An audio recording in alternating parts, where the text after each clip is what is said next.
शिंदे सरांना आम्हाला एक पाठ होता, सरांना आठवत असेल, भास्कर चंदन शिव ज्यांचं आता निधन झालं, त्याचा एक पाठ होता आम्हाला, लाल चिखल नावाचा पाठ होता. काय नाव होतं पाठाचं? त्या बोध घेण्यासारखा पाठ होता. गोष्ट अशी आहे, खेडेगाव असतं असं आपल्या लबानवाडी सारखं, शेतकरी कुटुंब असतं, आई वडील मुलगा शेतामध्ये काम करत असतात, त्यांच्याकडे थोडी शेती असते, त्या शेतीमध्ये त्यांनी टोमॅटो लावली होती. काय लावली होती? टोमॅटो लावली होती. तुमच्यासारखा तो विद्यार्थी शाळेमध्ये जात होता, बाजारचा दिवस असल्यामुळं आदल्या दिवशी आई वडील मुलगा सुद्धा शाळा सुटल्यानंतर टमाटे तोडू लागायला गेला.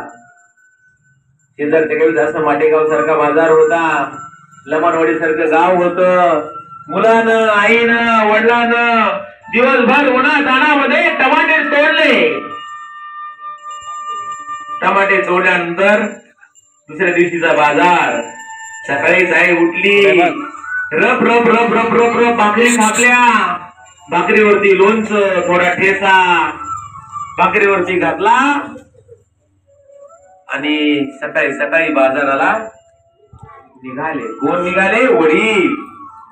संध्याकाळी यानं स्वप्न रंगवले होते लहान मुलानं त्या, की उद्या बाजाराला जायचं, बाजारामध्ये गेल्यानंतर टोमॅटे विकली की मला छान छान मला पुस्तक घ्यायचंय, मला खेळणी घ्यायची, असे स्वप्न कुणी रंगवले? त्या मुलाने रंगवले. बाप लेख बाजारात निघाले. असा पांदीचा रस्ता, त्यावेळेस डांबरी पण नव्हते, पांदीच्या रस्त्यानं बाप लेख, बापाच्या डोक्यावरती 50-60 किलोची टोमॅटोची डाल होती. मुलगा पाठीमागं हातामध्ये भाकरीची पिशवी घेऊन बाजाराला निघाला. बाजारामध्ये गेले. बाजारामध्ये गेल्यानंतर गेल्या अगोदर जागेसाठी वाद झाला. ज्या जागेवर बाप जाऊन बसला त्या ठिकाणी व्यापारी आला, मला ही माझी जागा आहे. सध्या आपल्या देशामध्ये व्यापाऱ्याचं चालतं ना, बरोबर आहे की नाही? शेतकरी तिथून उठला, मुलगा आणि बाप परत दुसऱ्या जागेवरती बसले. बसल्यानंतर बाजाराकडे एक नजर मारली. सगळा बाजार लालबुंद झालेला होता. म्हणजे त्या दिवशी टमाट्याची आवक काय झाली होती? टमाटे बाजारामध्ये जास्त आले होते. आणि मग पोरगा असा बापा शेजारी बसलेला, बाप पुढं मापड घेऊन बसलेला विकायला. पहिलं गिराईक आलं, पहिल्या गिराईकानं विचारलं आणि पहिल्या गिराईकानं विचारलं, काय काय काय किलो दिले हो? वडिलांना सांगितलं 10 रुपये किलो दिले. त्या गिराईक म्हणलं, अहो रुपये किलो नको ना, खाय ना त्याला, रुपये किलो द्या. वाईट वाटलं, तट काळीच तुटलं.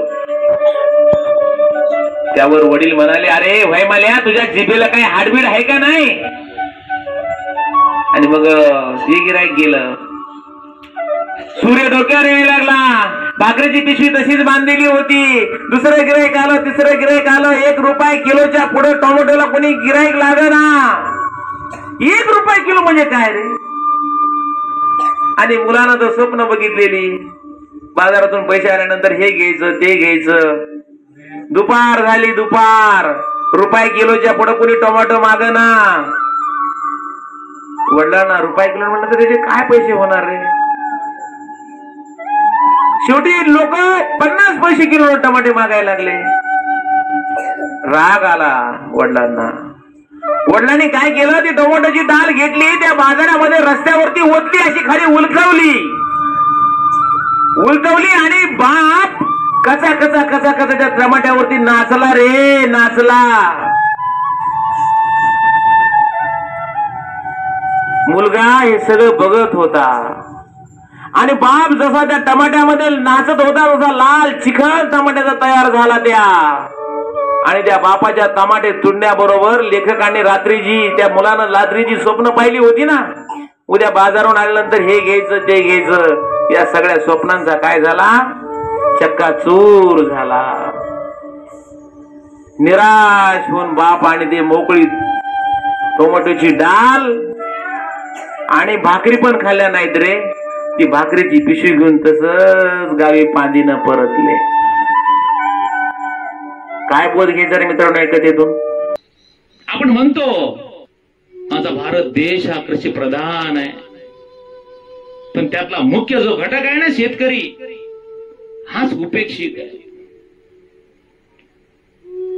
अरे 200 रुपयाचा पिझ्झा एका दमात खाणाऱ्यांनो, माझ्या शेतकऱ्याचा माल घेताना त्याची हेटाळणी करू नका. त्याची हेटाळणी होईल असं वागू नका. त्याच्या कष्टाची किंमत करा. माझ्या शेतकऱ्याचं असं दुर्दैव आहे की तो कष्टानं माल पिकवतो, पण भाव ठरवण्याचा अधिकार मात्र या व्यवस्थेने त्याच्याकडून कधीच हिरावून घेतलाय. म्हणून मित्रांनो, भाजीपाला घेण्यासाठी बाजारात गेल्यानंतर कृपा करून सांगतो की शेतकऱ्यांशी जास्त हुज्जत घालू नका. धन्यवाद.